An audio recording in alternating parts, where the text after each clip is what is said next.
then we'll break for some time, and in which you can ask questions. Then I will cover incident response and crisis management, and then you can ask questions, and then we will cover IT security in the end. And that is the area where you will have maximum questions.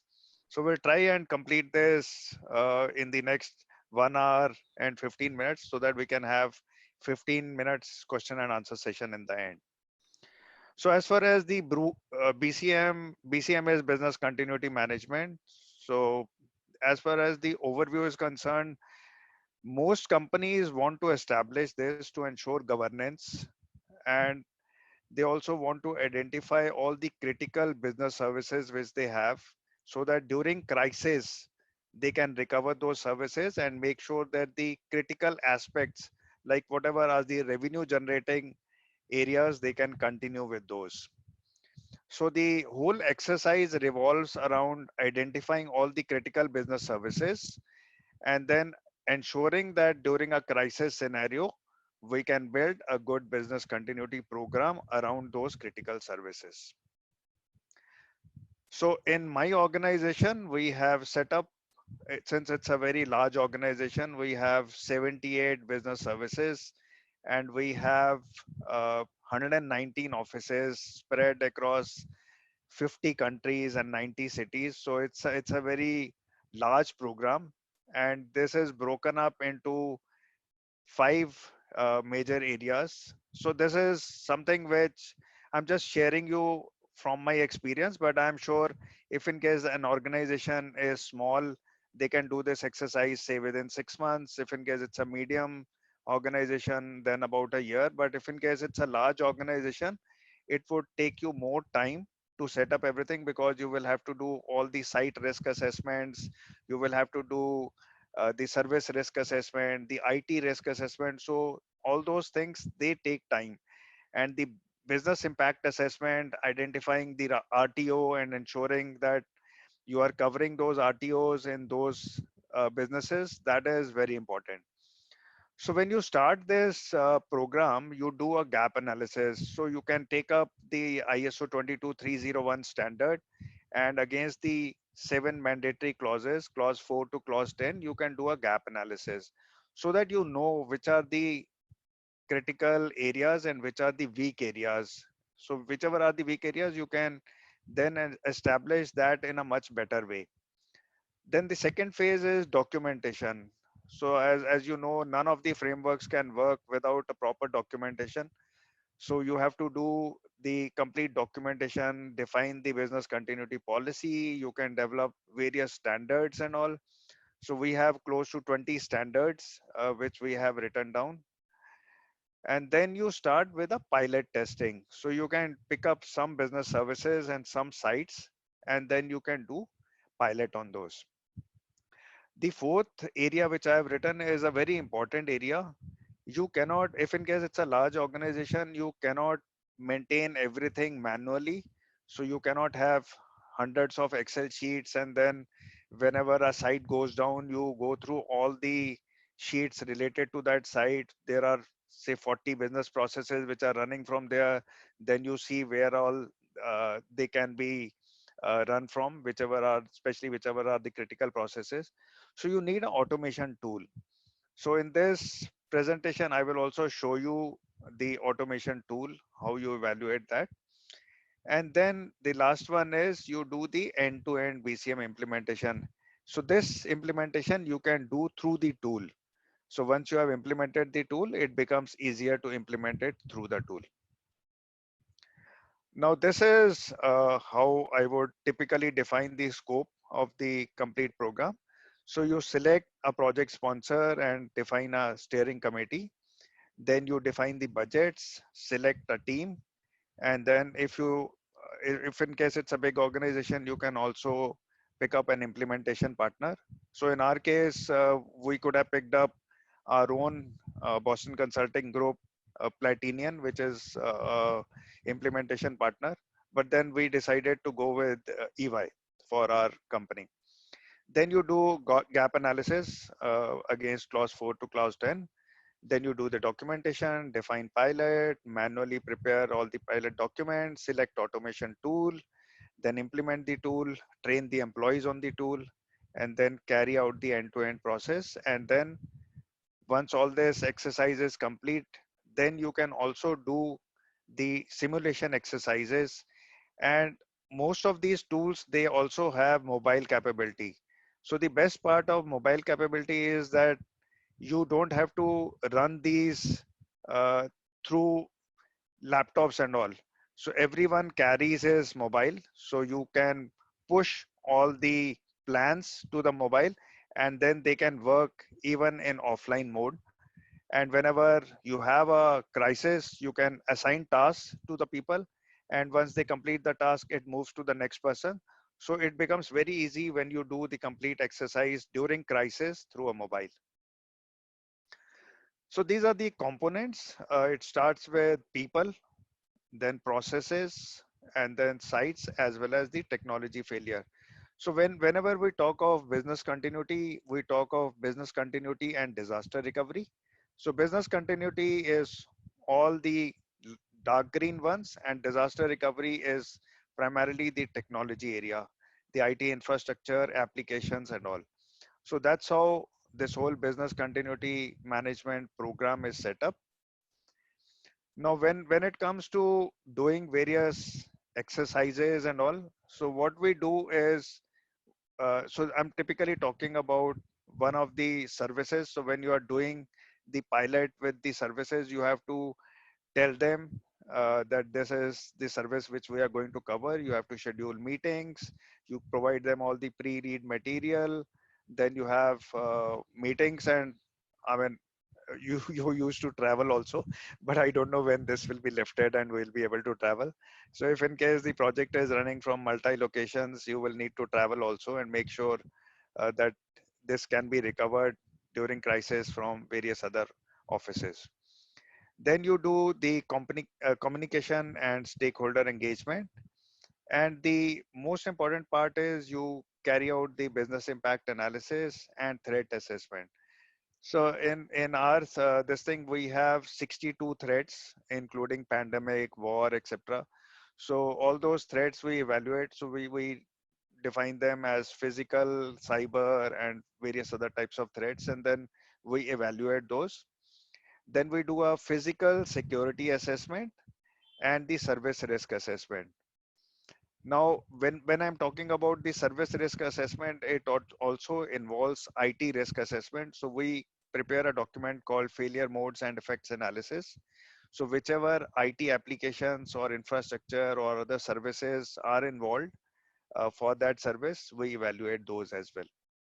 And once we have done all this evaluation, we come out with a recovery strategy, and a service recovery plan is prepared. So all through this exercise, we are always training the employees, and in the end, we carry out a simulation exercise that if in case this particular service goes down due to either a cyber incident or a physical incident, then how we can recover this. So this is a typical exercise which is carried out for that service only. We also do simulation exercises for the site. So if a site goes down, if in case you are having say 20 services or 25 services, then how you can recover them and what will not be recoverable. So all those things you discuss and decide during the simulation exercise. So this is talking about the business impact analysis, risk assessment, and recovery strategy and plan. So maybe I can share this presentation with you if you want to go through this in detail. There are a lot of jargons also, RTO. So there are a lot of new jargons which have come up, MEO, and also those details also I can provide you post this presentation. Now, as far as the business impact analysis is concerned, you identify all the threats, and then you ensure that you are able to provide all the potential impacts of disaster, whether it is financial or non-financial. So non-financial can be reputation or people related or operation related. So and legal and compliance related. So all those are finally going into the management decision, and then you build the continuity objectives, MAO, RTO, and RPO. Now, as far as the complete threat or risk assessment is concerned, it involves people, processes, facility, and technology. And you first list the threats, then you determine a risk assessment methodology. So we are using a 5 by 5 matrix, and then agree the approach with the management, estimate the impact on the organization for each threat. So like, for example, pandemic would not be a threat, say till Q4 of 2019. And these threats, they keep evolving. So every quarter you should do a threat assessment. So some of these threats can suddenly jump up from being, say, at the 50th position to the first position, like for example the pandemic. So from Q4 it would have shifted from 50th position to top position in Q1 of 2020. Then you determine the likelihood of each threat, uh, calculate the risk due to each threat, review the results, and then prioritize the threat by each level of risk. Then whichever threat is unacceptable, you identify those. And during this threat assessment, you also have to find out all the single points of failures. So like, for example, when we did it for one of the digital collaboration tools, we could, we when we went through all the tickets which were raised for that, I would say only 20% of the tickets were related to that particular application, and 80% of the tickets were related to the IT infrastructure around that.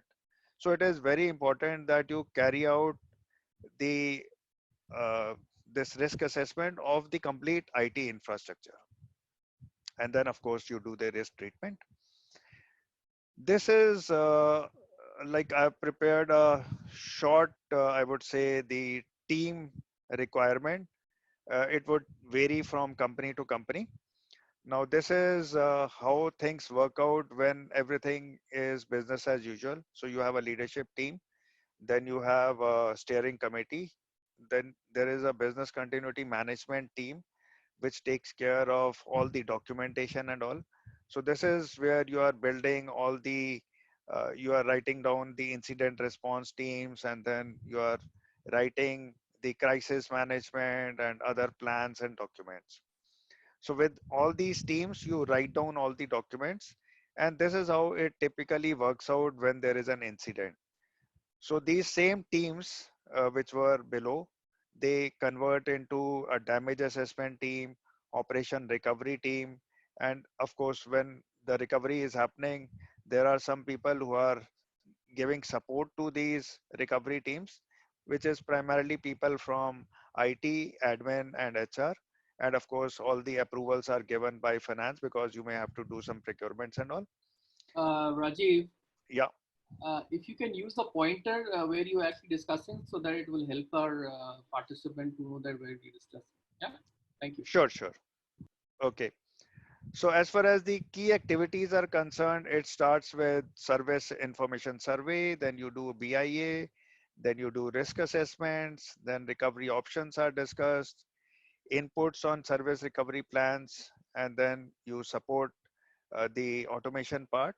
And finally, you keep on training people and making sure they are participating in this. Now I'm going to talk a little bit on the automation piece.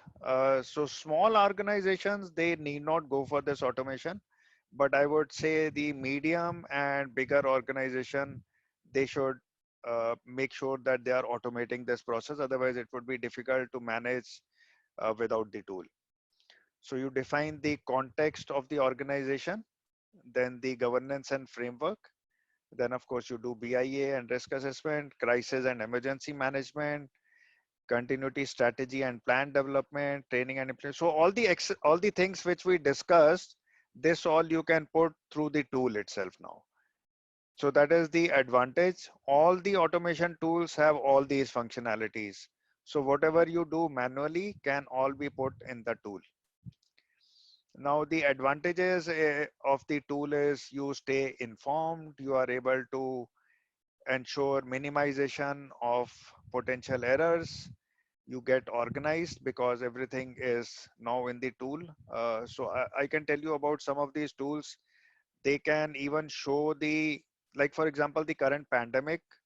So I was going through one of the tools and they were able to show me which all countries are impacted due to pandemic. So you can even plot your offices and see how much is the effect of pandemic in those areas. So you can map both those things, and then you can see, like for example, in India they were showing that pandemic is in which color. In other countries like in Africa it was in very few locations. In US it was having a big impact in New York, and also all those things you can see through a map as well. Now you can have scalability, you can plan strategically, you can maximize efficiency. So for example, a site, if I want to see in a site what all is running, which all services are running from a site, through a tool it becomes very easy to see it. You can see that these are my 20 services which are running from this site, or if you go by service, then you can see it is running from these 4 locations or these 5 locations. And then you can also find out who are the users of my service. So that also you can do. Then you can support sustenance, ensure there are dashboards and analytics. Dashboards and analytics is a very key function. So once you have built all this, and the top management is primarily interested in seeing dashboards and reports, and what all analysis they can do. So there are a lot of connectors also which you can build with these tools. So when you are starting implementing a tool, you also have to think of the connectivity with the HR system, with the AD system. If in case you have some identity management system, single sign-on system, you can integrate with that. If you have a mass communication system like Everbridge, you can connect with that. So all the connectors, etc., are there for these tools, and then you can check that as part of the proof of concept. Now, these are the 9 tools which we evaluated: Clearview, Fusion, Maestro, RPX, Catalyst, Continuity Logic, Business Continuity in the Cloud, Auto BCM, and Sai Global. And during this automation, we had checked the tool capabilities on these 18 aspects. So I'll break for some time because I've finished the first 2 areas. And if in case there are any questions, I'll ask Yusuf to mediate on those.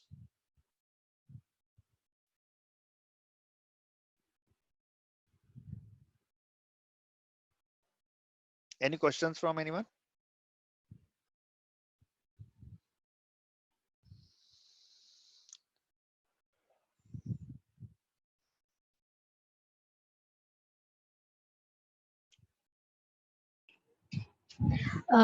Yeah, hi. I'm Sandhya this side. Yeah, Sandhya. Yeah, I have a question. Actually, you mentioned that we need to do threat reviews every quarter, it seems. That's Is it a correct. requirement of the standard, or is it the organization's requirement? I would say it's a practical requirement. It's not a requirement of the standard. You can do a threat assessment once in a year also. But Mm-hmm. if you see the threats, they keep on changing, and they change drastically. Like for example, pandemic is one Mm-hmm. example. Then you see in Chennai you had once a tsunami, then you had some floods and all. So they keep Mm-hmm. changing. And if you all, or for example, we had an earthquake recently, 3 4 days back.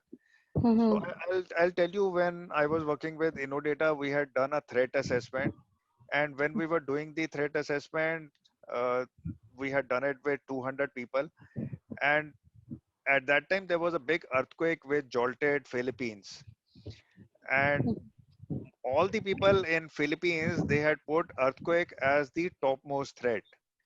So when I joined the organization and they showed me the threat library and they said earthquake is the biggest threat in the organization. So I said, how did you do this exercise? So they said, we had done this in 2012 and at that time there was a big earthquake. In 2011 fourth quarter there was a big earthquake which came over there. So most of the people, they rated it high.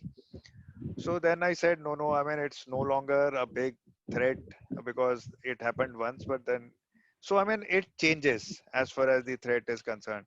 If you don't do it on a higher frequency than a year, then your threat assessment may not work out properly. So basically, we can do it quarterly. It's a best practice. It's a If good I have to practice. say that it's a best practice or good That's practice correct. you can use. Okay. That's Will you absolutely. be taking us through the impact assessment as well, the methodologies for impact assessment? So this was only a 1.5 hour session. If I Uh-huh. do a 8 hour session, I can completely do a full blown Yeah, up exercise. Also, I can walk you through a yeah, simulation exercise and everything. yeah, I But then understand that. this is just, I would say, introduction to everything. Okay, thank you so much, Rajiv. Thank you. Welcome, welcome. So if there are no more questions, then we'll continue. And if there Vinay, are one Vinay more question, Gupta has a question now. yeah, sure. Yeah, Vinay, Go ahead, Vinay. Vimal, sorry, Vimal Yeah, Kishore. yeah. Okay, yeah. I do have a question. So, Rajit, the first question I have is what standards, other than 22301, any other equivalent standard that we have which kind of provides the framework of business continuity management? So the best framework currently being used is this one only, but then you can, for physical security, you have a standard in US and you have a standard in India. So you can follow those two standards as well. But as far as the complete business continuity is concerned, I mean, 22301 is the main standard. Okay. Another question on the automation tool. So when you said this automation tool, does it only automate the DR thing, or it also automates kind of the whole BCM process, which includes the initial business continuity, sorry, business impact analysis, risk assessment, and all those, the calculation of the impact and all, which is also done in the tool? Yeah, so all the tools, they provide you complete business continuity. All the 9 tools which I showed you, they provide you complete business continuity scenario. I mean, it starts with BIA, you can do risk assessments, you can do recovery strategy, you can do simulation exercise, you can do the site risk assessment, you can see all the sites through dashboards and all. You can also see various reports. So once you have populated everything in the system, then I mean you can see dashboards etc for all locations, all services, and it is not limited only to ITDR. Okay, great. Thank you. And one more follow-up question on that. So when you said that it also provides the current information from the from the global sources, it also, so for example, information related to this pandemic or even the earthquake happens somewhere. Does that mean that all these are cloud-based services? So it is more of the Yes, SaaS? very correct. So most of these are all hosted on cloud and you get them as a SaaS. So software as a service, and you pay as per licenses, or you can take an enterprise license. And even during licensing, you can take it for employee licenses also, and you can also take licenses for people who are going to use it once. Like if in case you are sending a survey to a supplier and he has to fill it, you those licenses are cheaper, and you can buy those type of licenses also. Okay, great. I think licensing terms can be Yeah, discussed with them. Thanks a lot. And it will welcome. be great if you can also share the PPT. This is Yeah, wonderful. I'll convert it into a PDF and send it across to all of you. Absolutely great. Thanks a lot. Thank you. Welcome. Okay, thank you. Rajiv, few questions from the chat I have received before I enabled Jayesh, who's waiting for, for the Okay. question. One question is that, what is your response to the pandemic? Clearly, it was not a risk till Q4 2019-22. This is a question by Jayesh Daga. So this was not a threat in 2019 and it's become a threat in 2020. Is that the question? Yeah. Yeah, so that's what I was saying. If you did a threat analysis in, say, 2019, it would be coming. So if you are like I was having 62 threats, and it would have been, say, coming at the rank of between 40th and 50th, and suddenly it jumped up to number one position in this quarter, in quarter one. So that is what I was saying, that threat assessment, if you do it on a quarterly basis, one of the threats can suddenly jump up. Like this was one a very good example. Otherwise, like very recently in Q4, you had fires in Australia. So we have offices in Australia, and it was very difficult to run those offices. But then that was limited to, say, one country. Now this pandemic has impacted everyone, so that is how it changes drastically. If in case suppose there is war and then many countries are participating in the war, it would suddenly jump up and come to number one position, and then I mean your whole threat assessment would change drastically. Okay, great. Another question is for from Karthik and Raman. He is asking for that. Is there any certification and standards which are there? Best certifications? Certification for individual, you can become a 22301 lead auditor or lead implementer, and if you want to certify your team, you can go for ISO 22301 certification. Okay. So the last question from Samir and Rajkumar is that how do you assess BCM for a company who depends on a cloud provider? Business continuity for a cloud service provider. So you do a business impact assessment, and in that you would have, I mean, even the cloud service provider can go down. There are various things. So as far as the contracts are concerned, they are always written in favor of the service provider. So even if you ask your legal department to go through these contracts and all, uh, and they suggest changes, those are not accepted in most cases by the service provider. So I mean, there are a lot of risk involved even in cloud services. So if you are having, say, a cloud service running from one of the countries, nowadays you have all these data residencies issues also coming up. Each country wants the data to reside in their country. So that is another problem which is coming with cloud service providers. Then you have GDPR and other privacy requirements. So most of these companies are now hosting their data in, say, European Union. So don't think that if in case you are on cloud, you can just rest and nothing will happen. So then the cloud should be in multi regions. Then the backup issues come, and then data deletion issues come. So I mean, there are a lot of things which you identify as part of IT risk assessment, even for cloud service providers. Okay, thank you so much, Rajiv. In between, I did a poll also, which I have shared the results. So around 65% participants have BCM placed in their organization, and still 30% is still yet to actually have it. So it's a good number that I think is a good potential area that the organization should look for. And probably we can actually help our members as well in case if they need to actually implement BCM, right? So That's a very good number, I would say. yeah. Okay, let's continue because we have to complete this as well. Yeah, let's start. So, yeah. Continue. So now I'll be discussing on incident response and crisis management. So let's start with the definition of incident. So an incident is an event which has the capacity to lead to human, intangible, or physical loss or disruption of an organization, operation, services, or function, which if in case they are not managed, it can convert into a crisis. So I will use this same slide when I go into the crisis part also. Then you do the incident response. So you take you mitigate and ensure that the destabilizing or disruptive event is controlled. Now, if you come on the right hand side, the crisis management, the same incident management team can become a crisis management team as well, or you will have higher rank people in the organization joining you during the crisis in the crisis management team. So it's a group of individuals functionally responsible for directing the development and execution of the response and operational continuity plan, declaring an operational disruption. So over here, declaring an operation disruption is very important. I will in fact cover it as part of the COVID spread.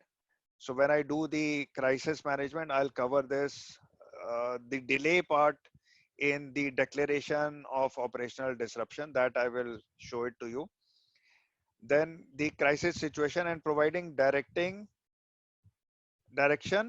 during the recovery process. So you have the recovery process, which is post, during and post the incident. Like you have to come back to the office, or for example, in 9/11 case, you could never come back to the office. So you had to set up a new office and then go back over there. So crisis is an inherently abnormal, unstable, and complex situation, and you can relate to this with the recent pandemic. So whenever you have an incident, you immediately take a emergency response, then you do a incident response, and then you set up a business continuity. So if you see, if you have a good business continuity in place, you will see that what everyone is trying to do through lockdown, it reduces the curve. Now, if you see on a timeline, you do business analysis and risk assessment, strategy and plan development, implementation and training, exercise, audit, and review. So you prepare, respond, and recover. That is the most important part of business continuity. So whenever you have an incident, you start evaluating the incident, and if in case you feel that it is going to disrupt the organization, you can set up and call the business continuity team. So let me go a little faster through this, because there is something which is going to take a lot of time to explain. So how to overcome incidents? So incidents can have element of surprise. They can be perceived or real loss, shortage of time, no immediate obvious solution, escalating, flow of events, lack of resources. So if you see everything on the left hand side, these are the things which can go wrong during an incident. And if you see everything on the right hand side, and if you have done all that, you have done risk assessment, you have contingency plans in place, you have done drills. I can give you example of 9/11. So there was one company which was occupying floor number 53 to 72 on the first tower, and they declared an emergency and they all started vacating. So that was the only company which was able to evacuate 2,500 employees. I think it was Morgan Stanley or JP Morgan. One of these two companies were occupying 20 floors in the first tower. They were able to vacate everyone from there, and only 6 people died in 9/11. So they had done this drill of getting down the stairs from such big towers. And the guy, I think his name was Rick, he died along with 5 others in this incident.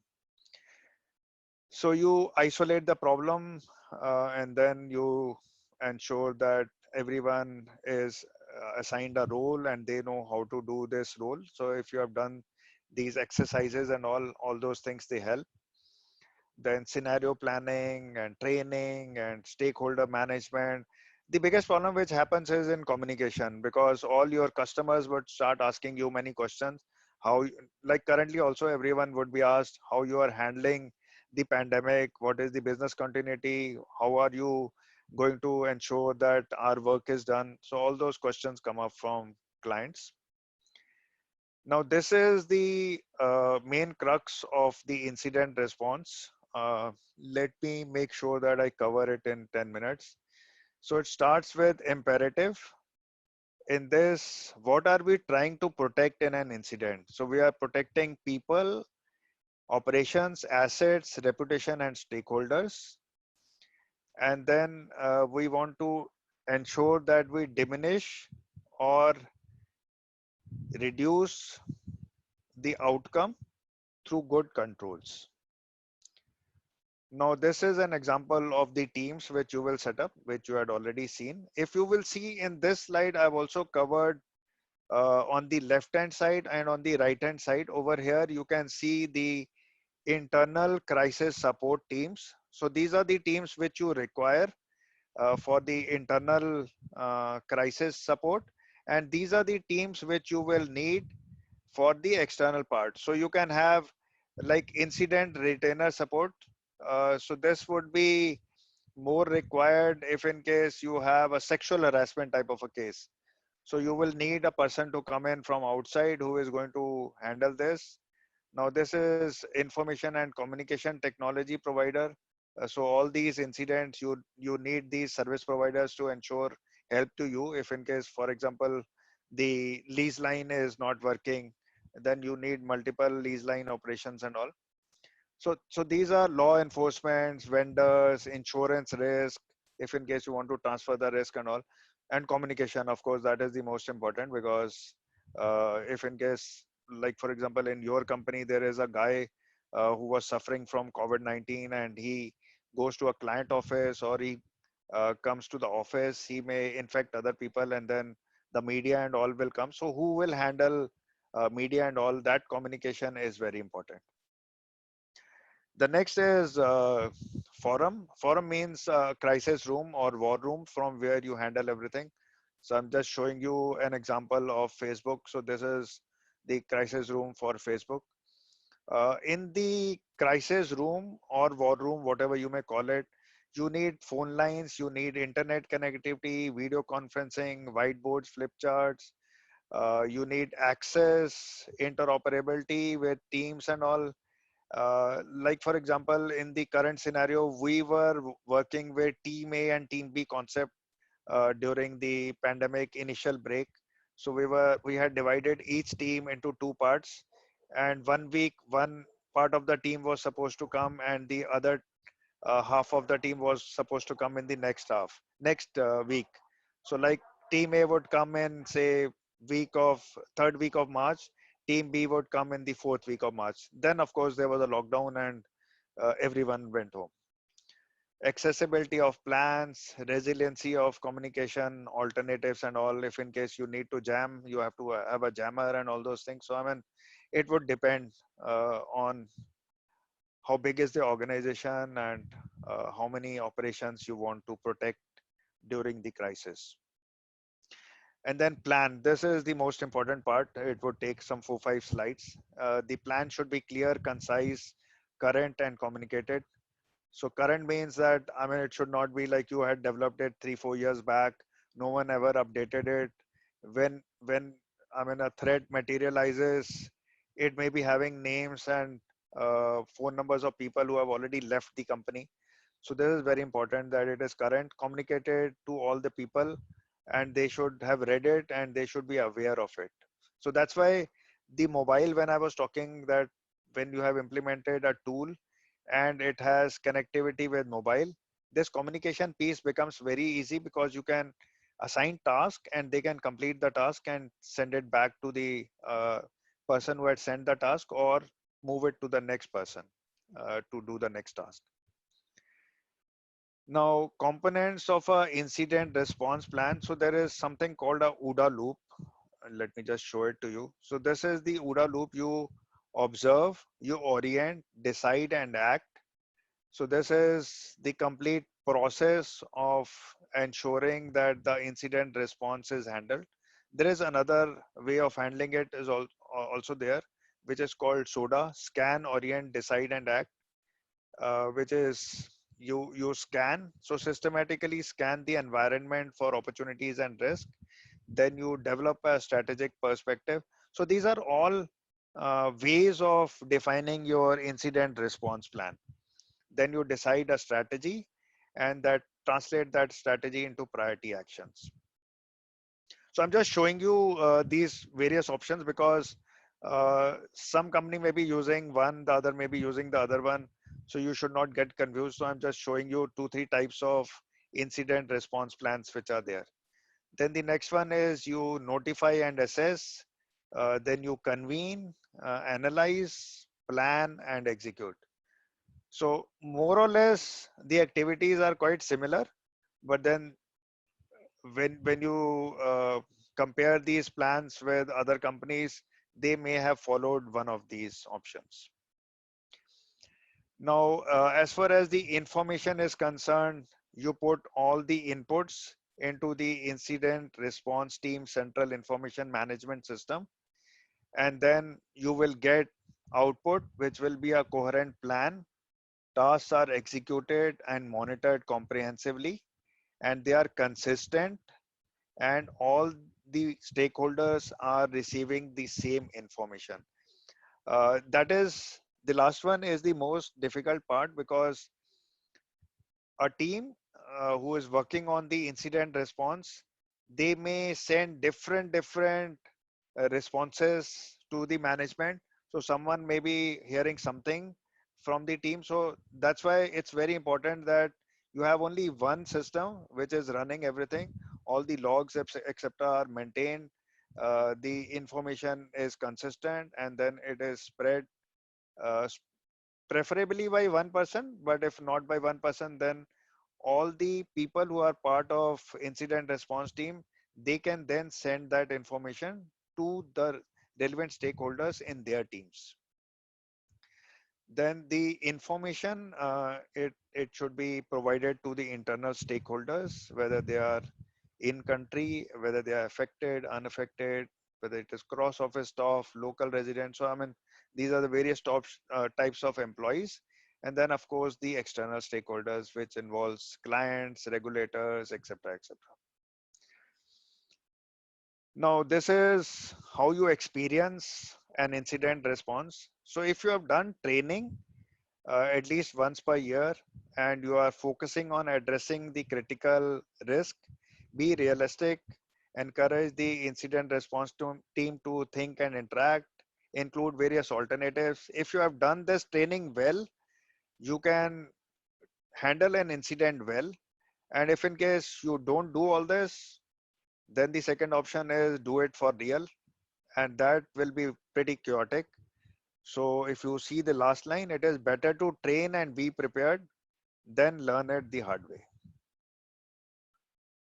So with that, I finish the incident response. And this is again coming back to the first slide of incident response, where I was telling you about the crisis. So when an incident becomes pretty bad, it converts into a crisis. And this is what I was talking earlier, that if you see this, what happened in COVID-19. So on December 31, it started in China. And then if you see all this, I mean, officials uh, close that market, and then they blame it that it came from the market. And then China reports first death, then who, okay, 1 minute, I got this. Okay. Then who confirms human to human transmission? So if you see over here, 3 weeks were spent in who finally declaring that it is human to human transmission of the virus. Then they name it, and then they again have meetings from 21st onwards. And this is, if you see, this particular area is when they are actually declaring it as a pandemic. So it took them 1 full month to declare that it is not an incident which is there in China, but it has become a crisis, and everyone has to respond to this. And then if you will see over the next 3-4 months, it keeps on deteriorating, and by now you have about 2.2 million people who are infected, and there are 150,000 deaths which have taken place. So if you see the pandemic growth also, 1 million people got infected in more than 3 months, and the next 1 million in only 12 days. And it is still spreading pretty fast. Now, this is something If you see the quote of Nelson Mandela, he was in the jail for a very long time, in a very small jail, and he could still survive there. And after so many years, he came out. And when he came out, the whole world had changed a lot. So in those 20, 25 years, the whole world has completely changed. And he said, if I could stay in that small prison for so long, I mean, we are still having our full houses to stay, and we still complain that we are in a lockdown. And post this lockdown, also, you will have lot of issues.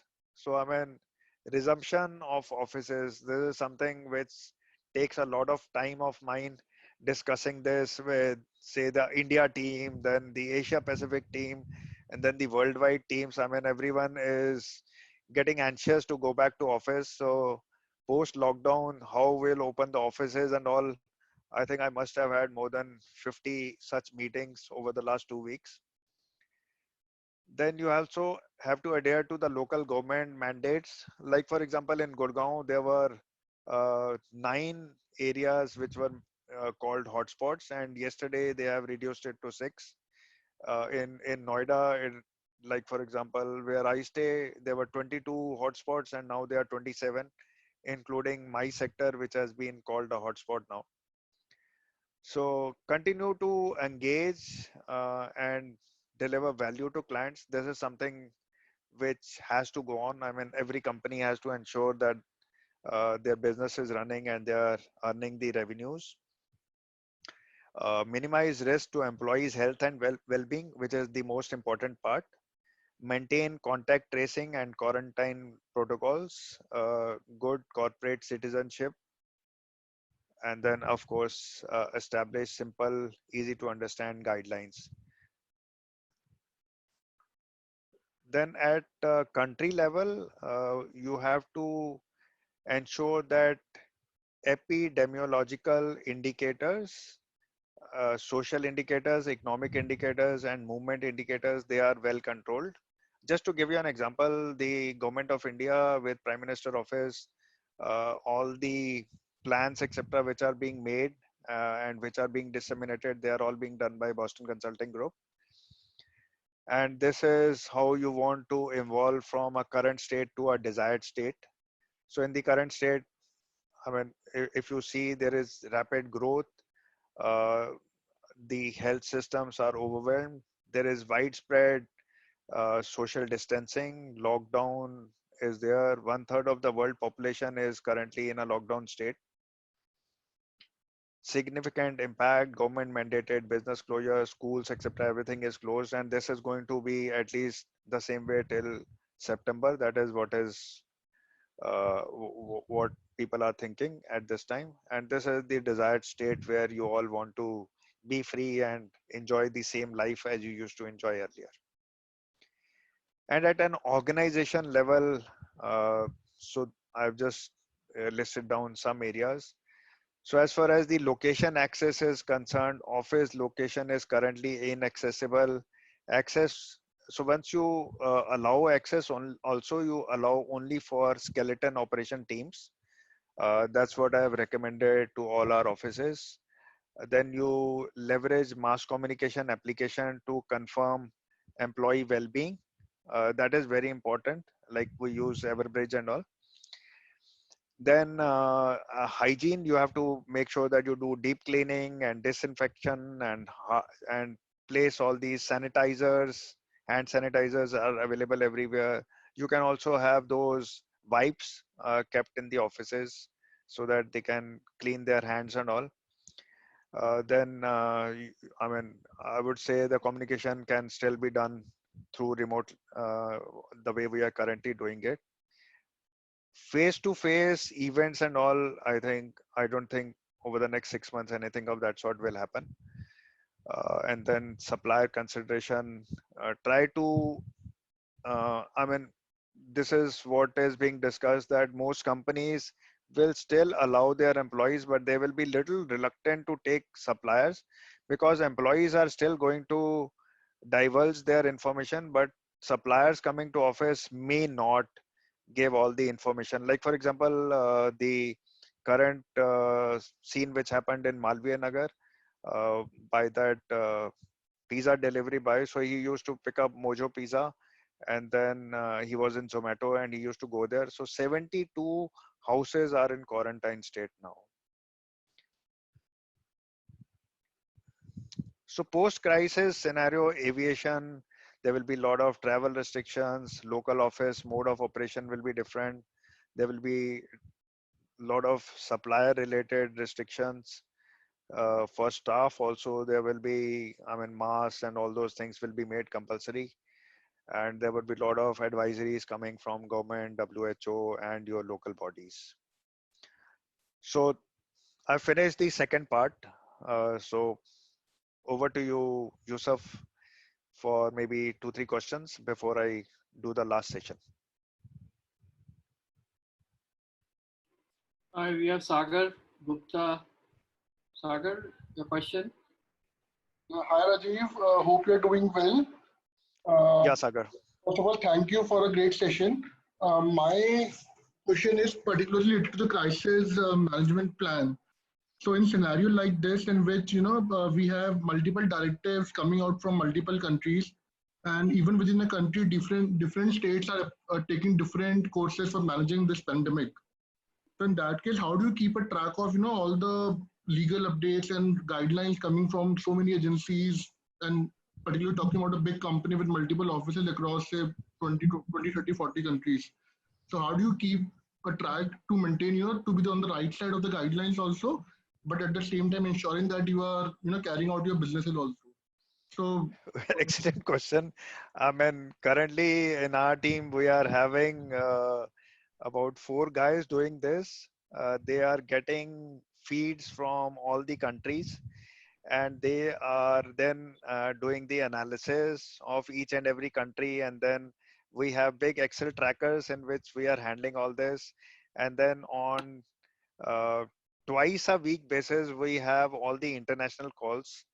And as far as a country is concerned, we have these calls uh, thrice a week. Earlier we were having it on daily basis, but now we have made it thrice a week. So you are very right. If in case even if you discuss about India, various states, if you are say working out of all the states in India, it's a very big tracker to maintain. That's why I was saying that automation helps you a lot in this. So if everything is already there in an automated tool, it becomes easier because you can input everything and then generate the dashboard and reports. But if in case you are having to do this manually, I mean, Excel sheets is the best option. And then I mean, it is difficult. The more bigger spread an organization is, the more complicated it becomes. And then you have to maintain more trackers like this. And what I've heard is that even in US, they're planning to go the same way. So the states will have some, individual states will have their own power and decision on how do they want to open up and move it on this. So That's currently also in US. I mean, that is why it spread more in New York, New Jersey, that area, because over there the governance did not take it very seriously. So currently also in US also, the central government or the federal government as they call it, they state the rules and all, but then the implementation of that is with the governance of each state.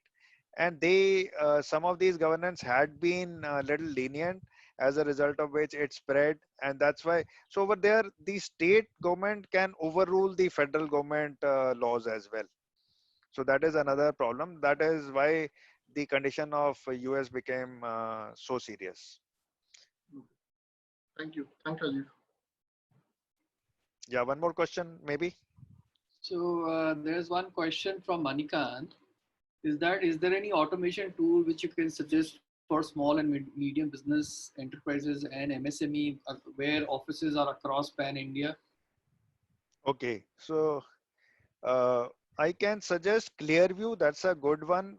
It is being used by quite a number of, I would say, medium organizations.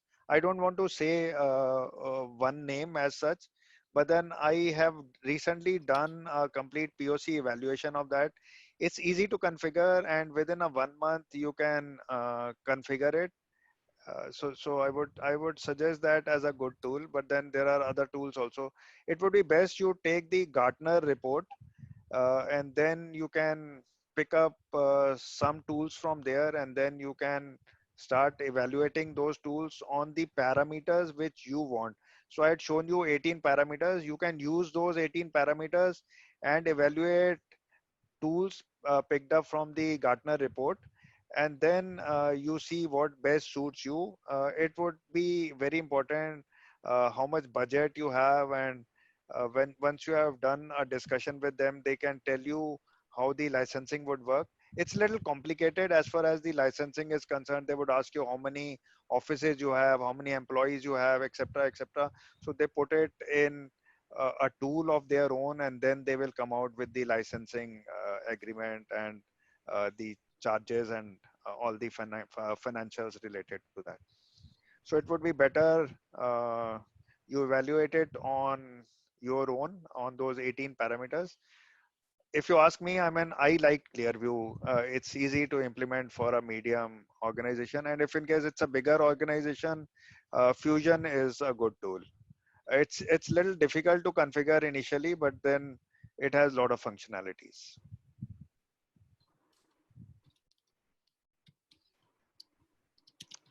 Should I continue, Yusuf? So any further questions from any of the participants? So we can continue.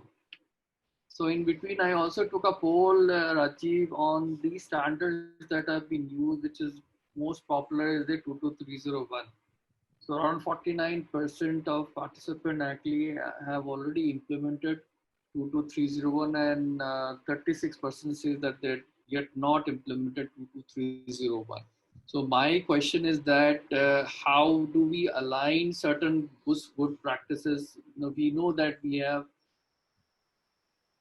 the good practices guideline from BCI also. So if we have to choose the right standard practices, what is your suggestion in order to actually implement the business continuity So what I would say, Yusuf, is that management system within even the if you organization? even if you don't want to go for certification, at least you put the controls which are there. So every organization need not immediately go for the certification. You build your business continuity management framework in line with the 22301 requirement. At least you have the things in place. So once the company provides you budget and everything, then you can go for the certification. But you can start documenting at least the framework documents and all. You can start developing. That is something which is easy to do in context of any organization. If in case it's a more complicated organization, then I would always suggest you go with the implementation partner. But if in case it's a smaller organization or a medium organization and you have a good team, information security team, you can do the business continuity framework as well. Okay, thanks, Rajiv. We can continue. Okay, so let's finish this in the next, say, 10-15 minutes, and then we'll have 10 minutes question answer. So this is IT security. I'm just going to cover it in two areas: work from home and how you can ensure that you are protected on the home network and all. So currently there are about 300 million employees working from home globally because of the pandemic. And the biggest problem which most of the companies faced were how to ensure that people are given these workstations at home. So they were literally moving the desktops from office to home. All those who had laptops and all, they were moving them.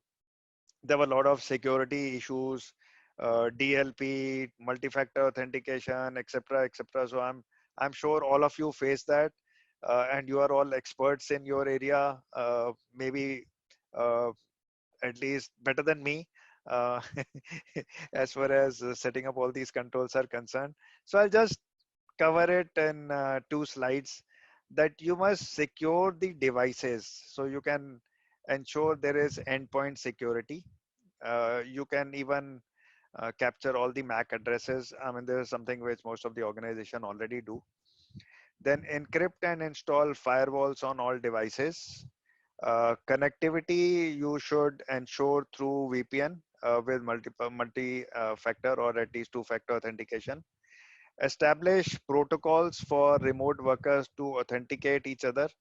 I mean, at times they would not like to do all this, so it's very important that you train them and you make sure they are aware that they have to authenticate themselves, otherwise they won't be able to connect. Then any confidential data, so I'm just giving you an example of procurement department. They should ensure that contractual and other confidential data are shared securely. So they are the ones who are mostly sending out information to like the payroll processors or the finance processors or regulatory bodies. So they should be using secure Wi-Fi's, enterprise file sharing solution which are already implemented by an organization. They should be encrypting those, and you have these USBs also which are encrypted, so they should be sharing data in those. Then document, announce and provide for remote meetings, digital collaboration. I mean, you would have seen a lot of things going on Zoom, but then I mean, latest patch has also come from Zoom, and like there are various controls, and there is an advisory also issued by the government on how to use Zoom. So you can go ahead and configure it. Like currently, what Yusuf is doing, he is allowing people to join. So I mean, that is another way of protecting connectivity on Zoom. Then business continuity plan, this is a very important one. So emergency security access, the incident response team should be accessing their tools and collaborate remotely. That is what we are doing every day nowadays. The plan should be very clear, crisp, and they should have it on their communication devices. So if you see, you would have got a very good questionnaire coming in from Yusuf. So that's what you can all submit. I have submitted that. Adapt your plans. I mean, maybe Yusuf, you should ask a question. How many of them had a pandemic plan? That is something which I mean you must ask as the next question, so that because I have even seen many companies having a business continuity plan, etc., but they were not covering pandemic as one of the scenarios in that. And then update cyber crisis management plan. This is more so important because everyone is in the crisis mode these days.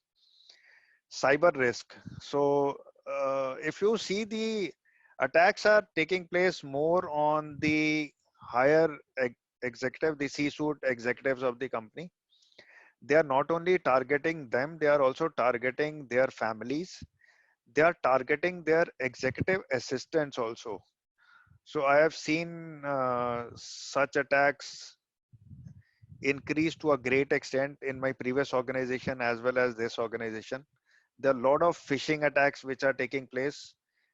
They have gone up, I think, 3 times in the last 3 months.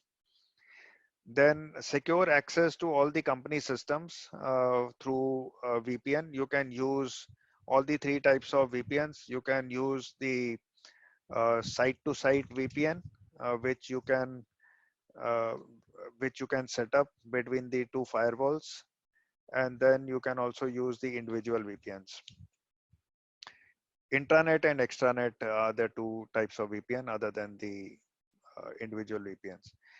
And then you can do multi-factor authentication, provide frequent cybersecurity announcements. This is very important. Like the CISO of BCG keeps sending all these announcements to all of us, and the CRO is also sending it. So these are very important. Then as far as the core IT infrastructure is concerned, you make sure that the backups are being taken, as the previous question was asked, on the cloud. So if in case you were only in one region, it would be better if you have multi-region cloud service provision. Then enterprise infrastructure, covers firewall, network, everything. I mean, you are all experts in this. I don't have to say all these. Enhance help desk, because most of the tickets now being raised on help desk is that when I'm at home, my laptop is not working, the headphone is not working. There's no way these can be provided to you at home, except for few locations which are not hotspots, where these courier companies can still go. And after 20th April, more of such services will be allowed. But then, as far as help desk is concerned, they are getting a lot of such type of tickets. So immediately after we went home, we informed everyone that you make sure that you are taking very good precaution about your laptops and all the other equipments which is given to you. Then secure apps and data, DLP, as I discussed, regular backup, make sure cyber incident response processes are robust, install remote collaboration safeguards. We are using Okta, which helps us a lot. It's an application which is single sign-on, so you can whitelist all the application access which has to be given. All the authentications you can do through AD, and then it runs on SAML, security assertion markup language. So it runs between the identity provider and the various service providers. So that is the best part about that. So this is something which I would recommend for work from home.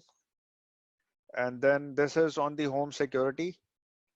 Uh, I have given my quotation. There is no real security except for what you configure by yourself. And this is what I'm just going to cover, that how you can cover yourself when you are at home. So even if you see the cartoon, that's providing two things.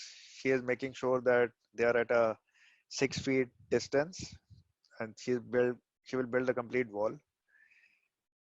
So home security network, use unique Wi-Fi names to discourage local attackers. This is one of the areas which are attacked very frequently. So so like these 6 items which I have mentioned over here, if any one of you wants to get details of this, I have articles on all these areas. So whatever I'm going to cover in the next 4 slides, if you want detailed articles on any of these items, you can just drop me a mail and I will send across that article to you. This I have written by reading various articles, and I can provide you those. Personal backup services, use strong Wi-Fi encryption. These are all you can configure yourself on your network. So WPA2 is what I would recommend, but you can use WPA or WEP also. But then make sure that those are encrypted. Network level ad blocking, MAC address filtering, virtual private network. All these you can set up on your own. Then passwords, this I don't think I have to tell you, but then change default passwords, make it strong, embrace multi-factor authentication. And if you want, you can always use password managers. On the PC, you can enable local antivirus firewall, enable local firewall and disable unnecessary sharing. Use a standard user account from day-to-day task, enable automatic updates, always lock your computer, and practice safe internet browsing by blocking pop-up, script, add-on, web tracking activity, etc. I had actually written down all the article details also over here, but then I have removed it because I thought that if in case you need it, I can send it across. Then privacy oriented mobile web browsers. This is for the mobiles. I would always recommend that you have an antivirus software installed on your mobile devices. That is very important.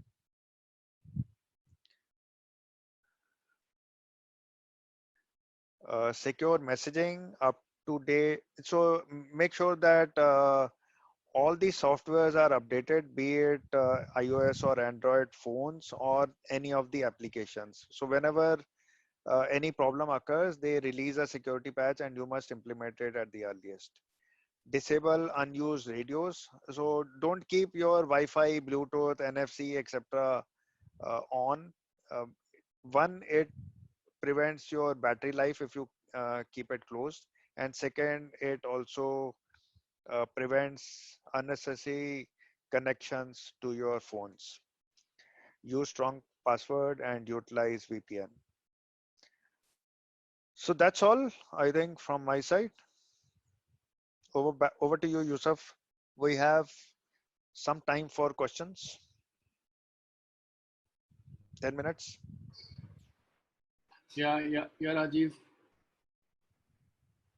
So one question which has come up from Samiran Rajkumar, that for new joinees, sorry, Yeah. during the lockdown period, what is the best solution to onboard the employee and provide him or access to the business application to work upon? Can company laptop be provided to this person during the lockdown? If not, then what is the secure way to handle onboarding of this person?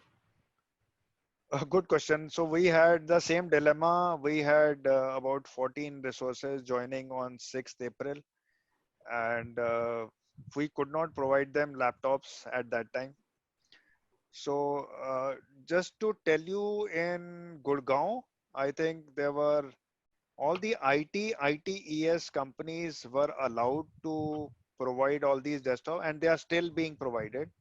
So any ITES company which wants to provide desktop, you have to call up a number, you can talk to them, and then you have to register and provide the details, and they will allow you, they will give you a pass, and then you can go and deliver that. I'm just talking about Gurgaon. There may be similar such allowances in other districts as well. I mean, if in case you are not able to provide these laptops, then you can, if in case you have a very secure infrastructure in place, you can also allow them to connect on their private laptops, their personal laptops, but then it can be used only for, say, uh, emails or for maybe collaboration efforts through the various tools and all, or it can be used for doing the online trainings and all. I would say that whatever is non-confidential, that they can still do.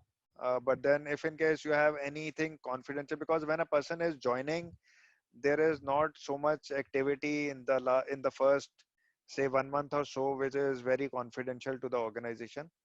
So you can see and evaluate on the personal laptops as well.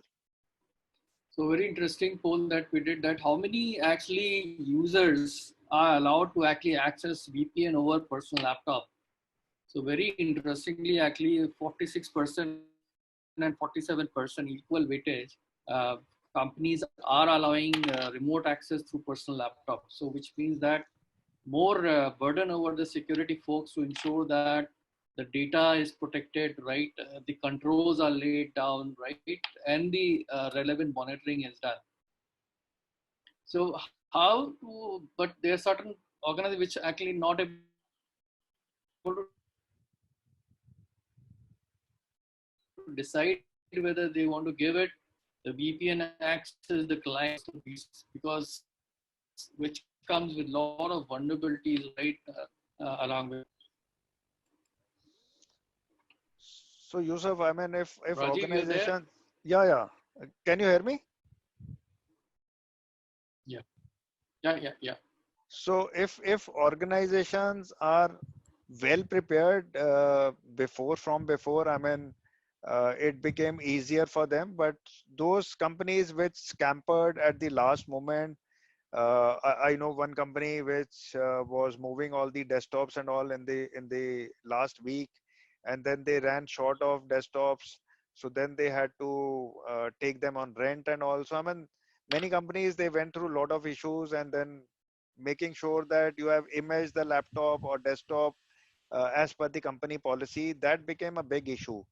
And then allowing people to connect on their personal desktop and laptops, that also became another issue. And then some of these companies were not having even RSA tokens and all for multi-factor authentication. So that all complicates things.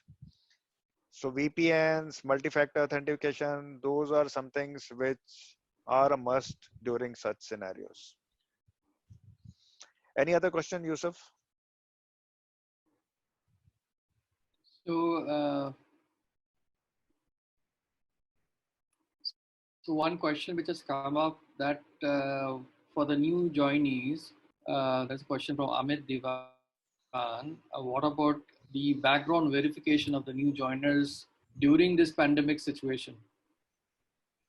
Okay, so as far as background verification is concerned, it is going on. So like the service providers who are doing the background verification for us, they are still continuing and doing it. So we didn't, because they were already doing it through calls and through internet and all. So they were hardly going to the, unless it was a discrete investigation or something. Otherwise, the rest of the things were still happening. So most of the universities and schools and colleges, they are already giving the reports on this. So background verification is happening. That's what I have heard. Okay, thank you, Rajiv. One more question from Kumar Gautam is that work from home is going to be the norm for times to come. Doesn't that entail a completely fresh approach to ensure BCM in a work from home environment? Work from home is a degraded level. There may be completely different challenges which may come when we see extended operations from home. Yeah, I completely agree. So I mean, it's going to be the new norm. So till now, I came across a lot of people who wanted to go on work from home arrangement, and the offices or their managers were saying, how will we evaluate your performance, and all those things were being raised. Like for example, in Innodata, we wanted to give away one floor, and then we asked many projects to work from home, but then they, and everything was on the cloud, and workspace was there, and virtual desktops, etc., everything was there, but they were not ready to move, citing some or the other lame excuse. But now when I see all the companies, most processes, they are already working from home. So it's going to really change the way things happen. So what you will see is that it's going to be the new norm.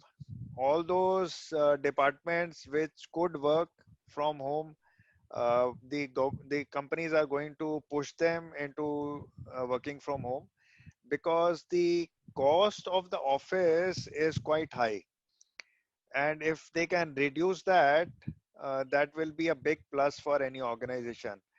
And in the current scenarios, when the revenues are going to dwindle, I would say the best option would be to cut down on expenses.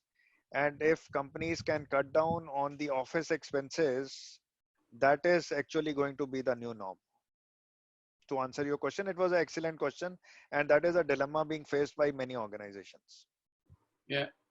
So one question is coming that is Zoom meeting is secure and government announces for its security, how we can analyze the technology which is secure. So I would say that I will answer this question that we also got a similar situation where we have organized this event on a so-called insecure platform, right? But Zoom has already released a patch. They have given certain guidelines in order to actually arrange for the meeting. For example, we have made sure that only registered members can actually join this Zoom meeting. So all of the participants currently, they have not joined through a meeting ID. So when you supply a meeting ID, which means that it is accessible by anybody. So you would not be able to create the identity that who all are joined. So one aspect is that we can make secure only allow through registration. We should not actually allow the registration without the host being approving, right? We should generally lock the meeting rooms once the meeting is done. So in during this session, I locked these sessions. So in many of the late Yeah, it's similar words to actually. So, whitelisting. but since It's similar to whitelisting yeah, and allowing only the valid participants. exactly. So it's a pain to register again. So, but I think from the security point of view, it's better too because that's how we can actually map your CP also without knowing who have connected. So one question from Hemendra is that while working from home, the data can be captured by recording through mobile phones. How to tackle that situation? So even when you are on office, people can take pictures on their mobile phones.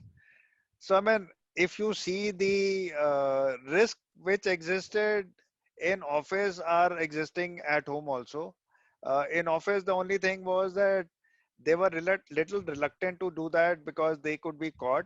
At home, they will not be caught. That is what they think. So yes, it has increased the exposure and what people are doing at home, like even during a confidential presentation being given by a top executive of a company, you can take a screenshot and then misuse it. So all those things are additional risk which have come up.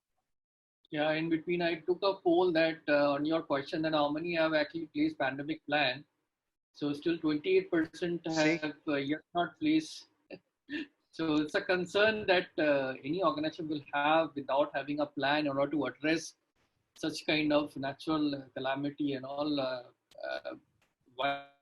virus-led pandemic. Even many of the stringent processes of them may have not actually planned for such kind of disaster.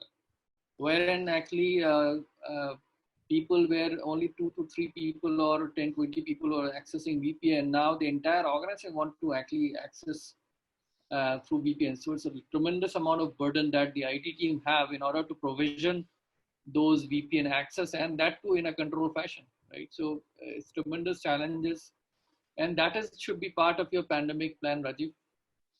yeah, that is correct. I mean, see, as far as the pandemic plan is concerned, when I see 28% don't have it, and I'm sure their customers must be asking for it.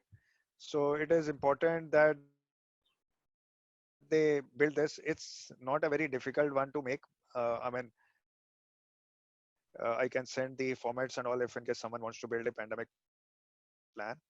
And what I saw in chats also that there was one question in which one person asked that whether companies are giving additional dollars for employees working from home.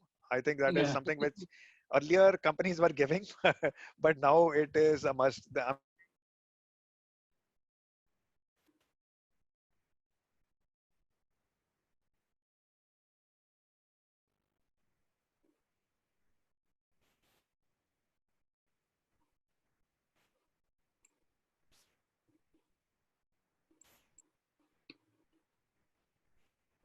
Hello, Rajiv.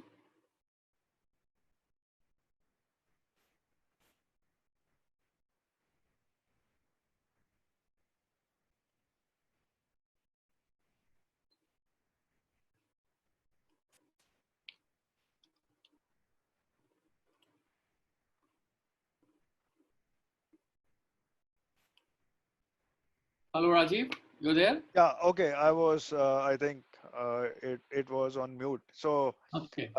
thanks, Yusuf. I mean, it was great talking to all of you.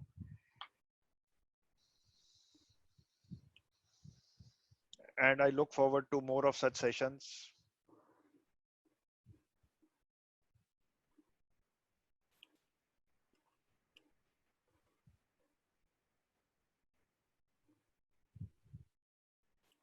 So any question as of now, then we can call off the this webinar. Uh, we have really thank you all for joining this session and encouraging us to actually arrange such webinars more frequent fashion. Next week also is an exciting session coming up from Vineet Sinha. So please stay on and be in touch with us in order to actually get the details of the meeting. So hopefully we will definitely share and upload your CPs onto your profile basis on the attendance that you receive from the reporting option. And we will also try to share the PPTs as well. If Rajiv is okay with that, sharing it, Rajiv, we Yeah, can yeah, share I'll it send to it across. I'll send it across. so we will upload that to our Engage portal where you can actually log in and download the presentation which we discuss. Thank you very much for joining. I hope you have enjoyed, and please share your feedback also. You will receive the feedback link soon, maybe tomorrow from us, so that we can actually improve further in the upcoming session. So thank you so much. Thank you very much, and have a nice day. Bye. Thank you. Thank you very much, Rajiv, for taking a fantastic session.